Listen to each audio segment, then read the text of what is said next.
class 29 heavyweight dark cross.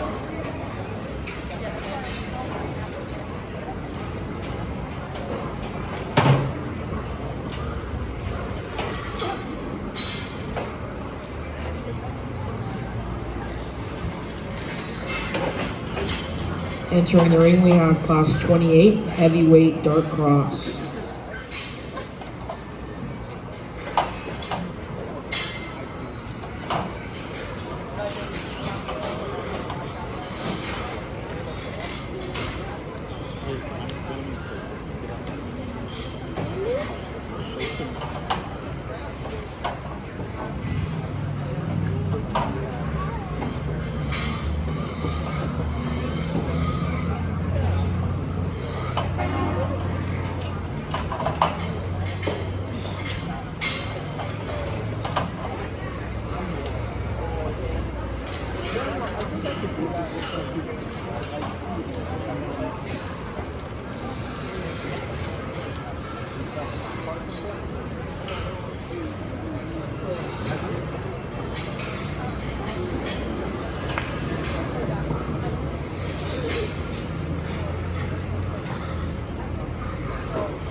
Awesome pair, and honestly, that trio of hogs were really fun to sort and study.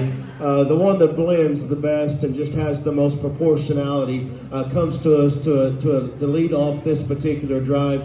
Just the parts and pieces are so seamless in the way that he transitions from his shoulder and neck into his back line. He's a longer hipped, rounder bodied, just more dimensional bearer as we get into the hog in 3. The hog in 3 probably has just a slight edge in terms of bone and hair as you start to work that one towards the arena surface. But as I go back and forth, that's the flatter rib bearer of the two that honestly just wants to flatten there in his upper blade and back. I just like to just crack him open there and then maybe even just square him just a fraction as you get in behind him and just bulk him up right there in the seat of his pants. But man, the look, the pattern, just the squareness of type and kind is very intriguing on him. Just didn't quite have as much roundness of body, didn't quite have as much spread and flare up high.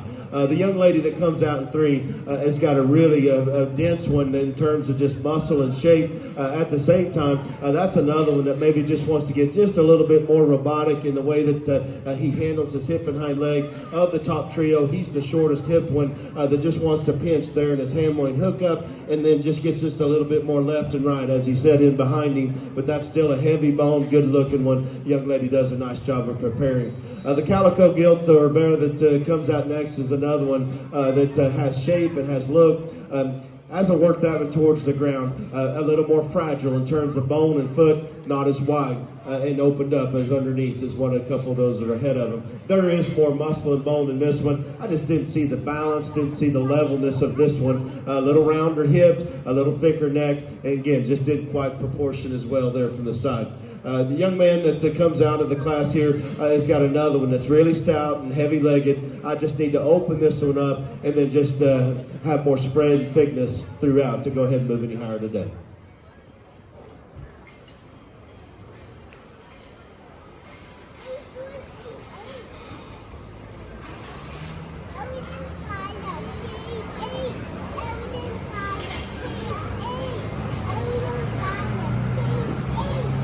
Second long, 29 heavyweight dark claw. Second long, 29 heavyweight dark claw.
Entering the ring, we have class 29 heavyweight dark cross.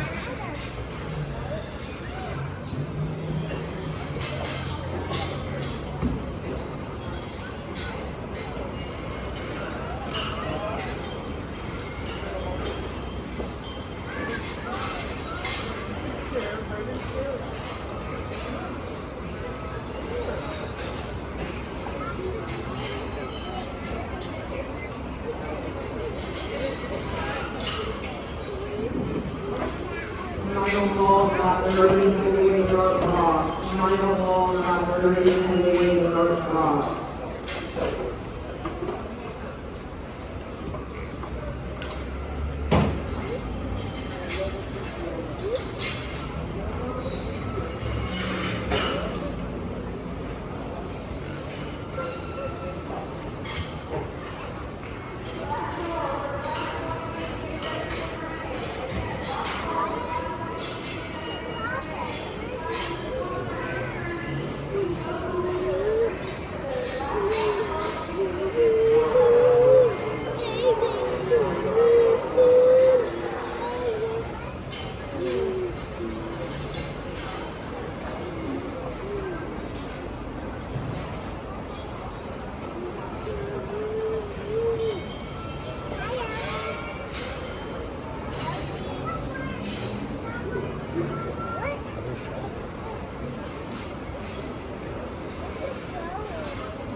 north cross.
Okay, you stay here. I'm gonna go help you take back your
Close call here on the top of this drive, and the young lady's bare hit on my left is going to win the drive, and congratulations to her.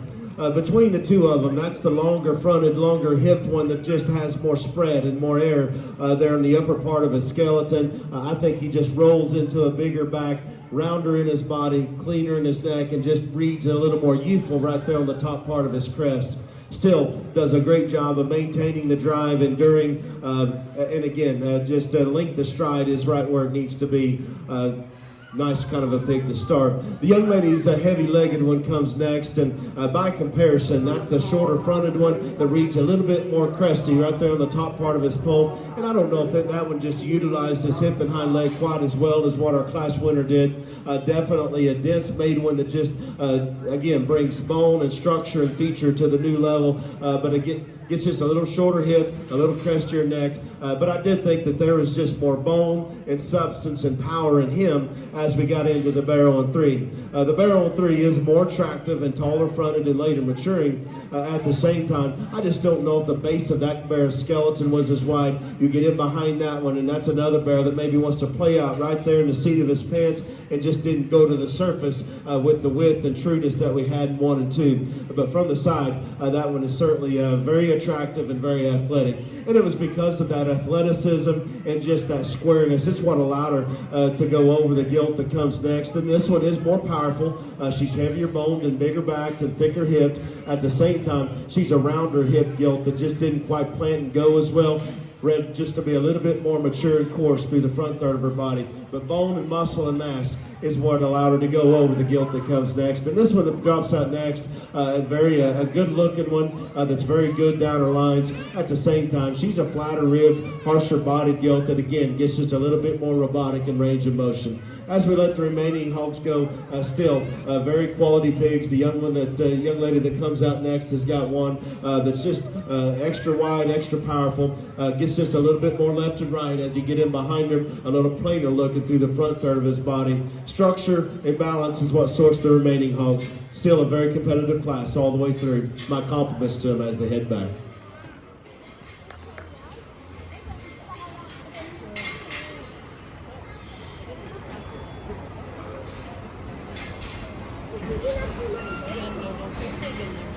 Thank you.